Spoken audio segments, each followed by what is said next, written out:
ان اللہ عندہ علم الساعہ، اللہ ہی ہے کہ جس کے پاس ہے قیامت کا علم کہ قیامت کب آئے گی۔ ساعہ اور قیامہ، اس کے فرق کو ذہن میں رکھیے۔ گھڑی وہ معین گھڑی جبکہ زلزلہ ہوگا اور یہ اجرام سماویہ جو ہیں وہ ایک دوسرے سے ٹکرائیں گے اور پہاڑ جو ہے روئی کے گالوں، یہ ساعہ ہے جس میں کہ ہلاکت ہوگی دنیا کی آخری۔ اور پھر باس بادل موت کے بعد جو دن آنا ہے وہ قیامہ ہے۔ قیام کہتے ہیں کھڑے ہونے کو، اس دن کھڑے ہوں گے لوگ اور حاضر ہوں گے اپنے رب کے حضور میں۔ تو عام طور پر ہم قیامت کا لفظ جب بولتے ہیں تو ساعت کی جگہ پر بولتے ہیں۔ قرآن کی جو پرٹیکولر اپنی ٹرمینالوجی ہے اس میں یہ ساعہ ہے، وہ گھڑی کہ جس میں ہلچل ہوگی اور یہ جو بھی کچھ ہونا ہے جس کا کہ نقشہ کھینچا گیا، القاریہ والقاریہ وما ادراک ما القاریہ، یہ ہے الساعہ۔ لیکن پھر جب باس بعد الموت کے بعد جب کھڑے ہونا ہے قبروں سے نکل کر اللہ کے حضور میں، تو یہ ہوگا قیامہ، کھڑے ہونے کا دن۔ ان اللہ عندہ علم الساعہ، وہ ساعت کب آئے گی اس کا علم صرف اللہ کے پاس ہے۔ وَيُنَزِّلُ الْغَيْثَ، وہی بارش برساتا ہے۔ وَيَعْلَمُ مَا فِي الْأَرْحَامِ، وہ جانتا ہے جو کچھ کے رحموں میں ہے، ماں کے پیٹ میں کیا ہے وہ جانتا ہے۔ وَمَا تَدْرِي نَفْسٌ، اور کوئی جان نہیں جانتی ماذا تکسب غدا، کہ کل وہ کیا کمائی کرے گی۔ وَمَا تَدْرِي نَفْسٌ، اور کوئی جان نہیں جانتی بِأَيِّ أَرْضٍ تَمُوتُ، کہ کس زمین میں اس کی موت واقع ہوگی۔ ایک شخص ہے اپنے ملک سے صرف چند دن کے لیے کہیں باہر گیا، وہیں انتقال ہو گیا، اسے کبھی گمان بھی نہیں ہو سکتا تھا۔ سال ہر سال سے کہیں مقیم ہے، وہاں موت نہیں آئی، اور کہیں گیا ہے اور وہاں موت آ گئی۔ تو کوئی نہیں جانتا کس زمین میں اس کی موت واقع ہوگی۔ ان اللہ علیم الخبیر، یقیناً اللہ تعالیٰ علیم اور خبیر ہے۔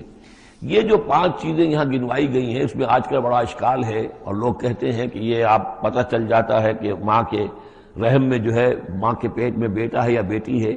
اس کے 2 اعتبار سے اس کو سمجھ لیجئے۔ اس آیت میں 5 چیزوں کا ذکر ہے۔ پہلی چیز میں حصر کا اسلوب ہے کہ یہ چیز صرف اللہ کو معلوم ہے، اگرچہ یہاں یہ نہیں لکھا ہوا ہے کہ اللہ کے سوا کوئی نہیں جانتا، پھر بھی چونکہ حصر کا اسلوب ہے، ان اللہ عندہ علم الساعہ، یقیناً اللہ ہی ہے جس کے پاس ہے قیامت کا علم، ساعت کا علم۔ اس میں بھی گویا کہ نفی ہو گئی کہ کوئی اور نہیں جانتا۔ 2 آخری چیزوں میں بھی نفی ہے، وما تدری نفس ماذا تکسب غدا، کوئی نہیں جانتا کہ کل وہ کیا کمائے گا، اس میں بھی کیٹیگوریکل نفی ہے اس کی۔ وما تدری نفس بأی ارض تموت، یہ بھی پھر کیٹیگوریکل نفی ہے کہ نہیں کوئی جانتا، کوئی جان نہیں جانتی کہ کہاں اس کی موت واقع ہوگی۔ لیکن 2 چیزیں جو ہے کیٹیگوریکل ڈینائل نہیں ہے۔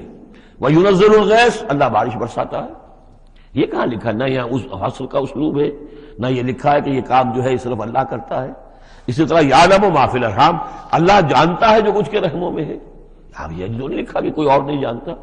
اس اعتبار سے قرآن مجید کے الفاظ جو ہیں ان کے اوپر تو اعتراض وارد ہو ہی نہیں سکتا۔ البتہ اعتراض اگر کچھ وارد ہوتا تو ایک حدیث پر ہوتا ہے۔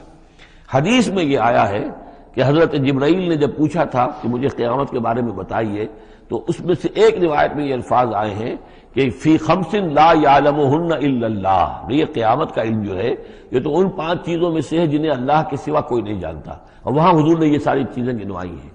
اس کا جو ہے جواب وہ یہ ہے کہ رحم میں کیا ہے اس کا صرف ایک پہلو ہمیں معلوم ہوا ہے کہ وہ بیٹا یا بیٹی ہے، باقی جو کچھ ہے اس کے نہ معلوم کتنے پہلو ہیں، کتنا ذہین ہے، کس قدر فطین ہے، اس کے اندر کیا اوصاف ہے، اس میں کیا صلاحیتیں ہیں، شقی ہے یا سعید ہے، نیکوکار ہوگا بدکار ہوگا، کیا پتہ ہے، یا ہوگا یا ہوگی۔